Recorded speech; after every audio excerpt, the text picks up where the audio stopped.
Yeah, we started really doing some weird stuff. I don't know if you're looking at your hand up earlier, are you good? Yeah, no, actually, was there an item that you designed that just never saw the light of day that you really wish it would have? I did a bunch of characters. I still have a couple of the drawings that no one's ever heard of them, you know. And yeah, I have figures that never made it. I have one called Mercer. I think I brought him along here, and he's like almost like a dreadnought character. Yeah, there are several different things. I started going crazy toward the end of my reign, Joe. I made a figure with a cowboy hat and a Hawaiian shirt. And I made a President Reagan at the time. And I wanted him to be the commander-in-chief. I did a figure of Stephen Hassenfeld. He was the president of Hasbro at the time. I made him an admiral. That was for the ship, USS Flag. There were a lot of different figures that I worked on, just never made it. You're reaching, at some point you're reaching to find a design to put forward to management and see if it goes through. How did a figure based on the president of Hasbro not get approved? Don't know.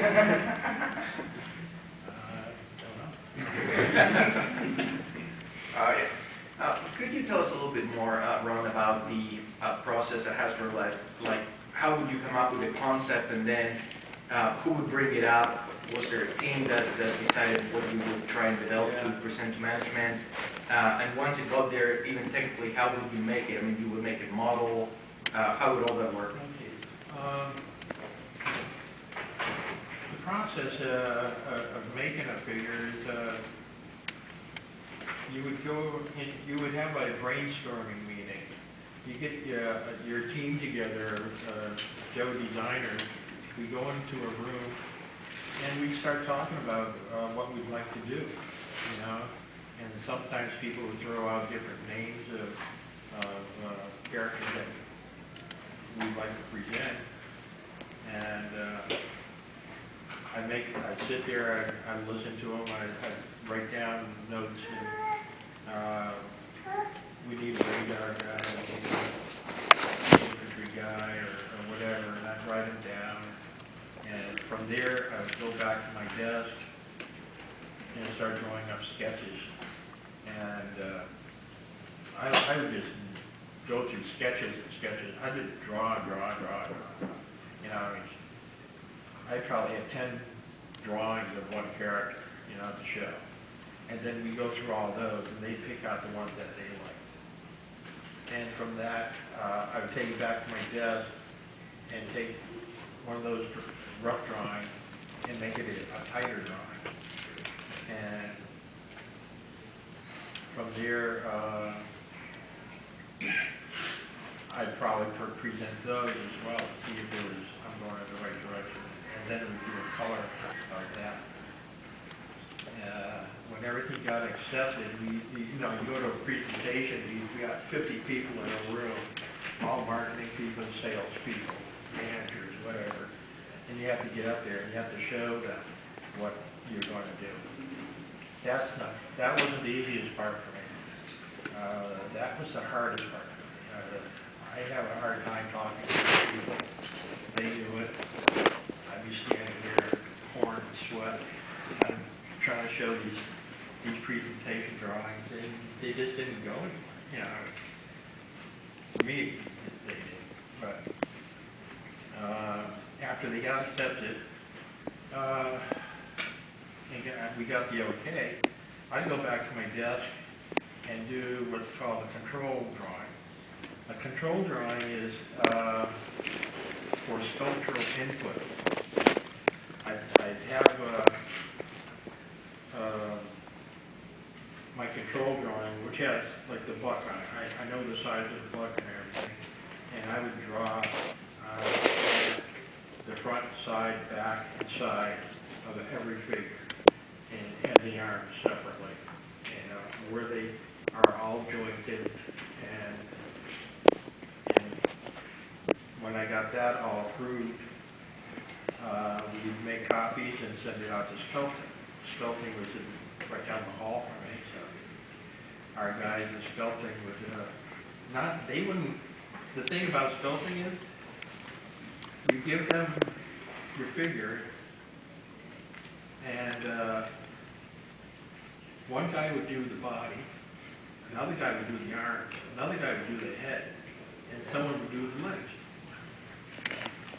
But because of the butt drawing, everything came together and fit perfectly.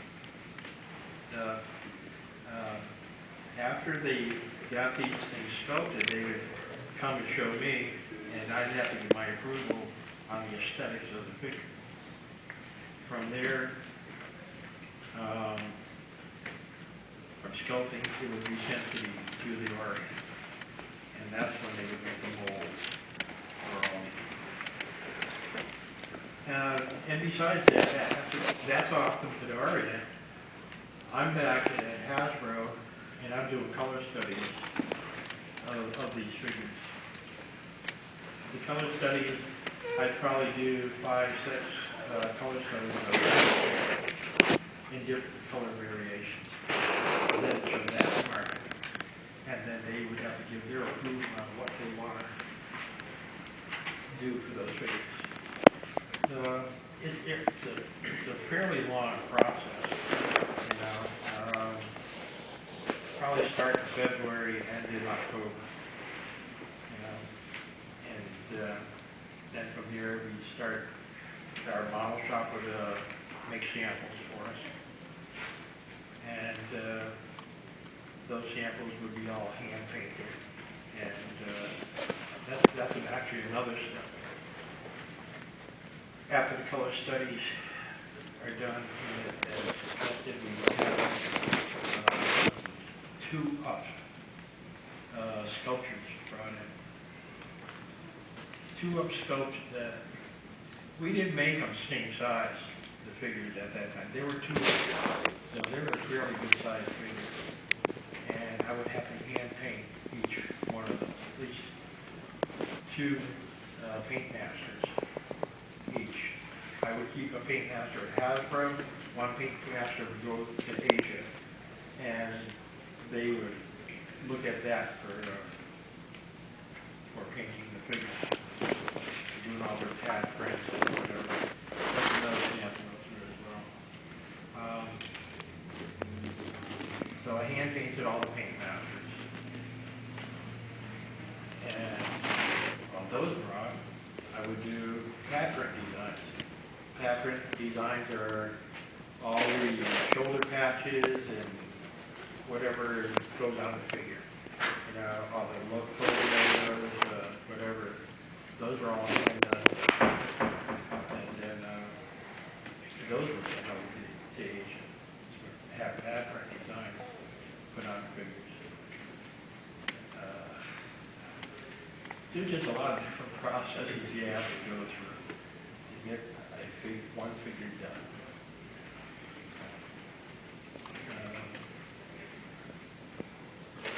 And a lot of the pad prints, were they based on real military unit insignia? Some of them were.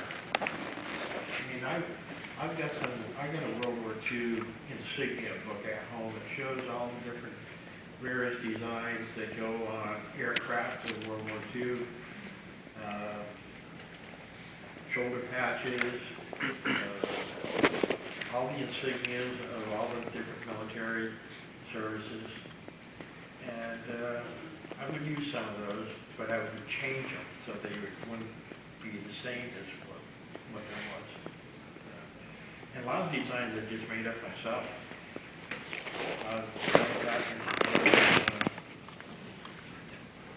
For shoulder patches or whatever. Yeah, I made them up. Yes. Hi, Ron. It's really nice to finally see you and get to see what you're like. I've read about you for a long time. Okay, my question is really weird and wacky, and it would have fit in a lot better with the other weird questions that were asked a little while back. I had read in an old interview with Larry Hama. Now, this is so weird and wacky, I don't know if it's true, but I figured you'd be the perfect person to ask. He had talked about at one point Hasbro had just been inspired by the Return of the Jedi had just come out. And supposedly they were interested in making a new group of like villains that were kind of Ewok-ish or something like that. And apparently Larry Hama tried to, well, he was able to talk some sense into them and get them to stop that and maybe turn them into dreadnoughts. So I wonder if you know anything about that or remember anything about that? I really don't know anything about that. Larry probably know more than me about stuff like that. Okay. Shoot, okay. I don't recall. All right, thank you. Yes. Ron, out of all the characters you worked on, which one did you find the most challenging?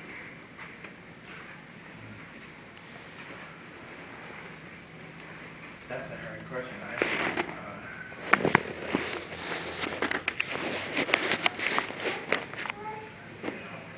I really don't know. Destro was a challenge.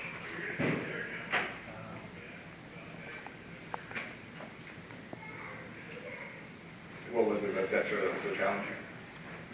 Well, it's just the costuming of him and how character he was.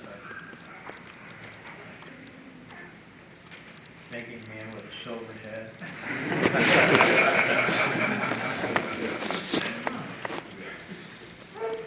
I can't really say, because I enjoy doing them all. Yeah, you haven't asked yet. Is there a character that you, not disagree, but is there a character that you thought the final production, color scheme, et cetera, costuming was either not the way you would have wanted or you thought was the wrong choice? Oh, mostly all those fluorescent ones. Kirk is making a decision at that time.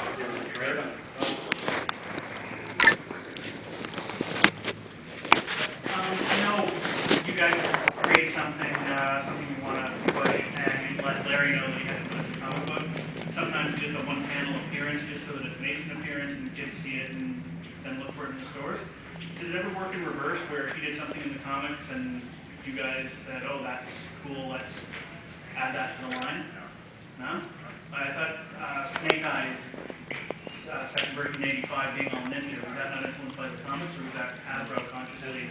That's Really?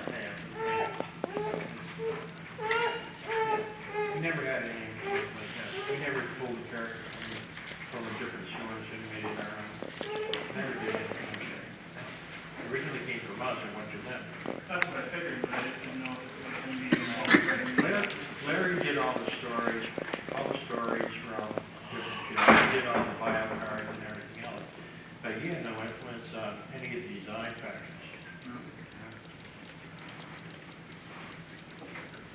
Now that you've seen the new line that the Hasbro booth is out there, what would you do differently in this new age? How would you change the line? How would I change that line? Well, I don't like the figures really that much. I mean, some of them are really cool and they start to put more detail in them. I'm not crazy about the thin waist. There's something about those figures. They're nice, but anatomically I don't care for them that much.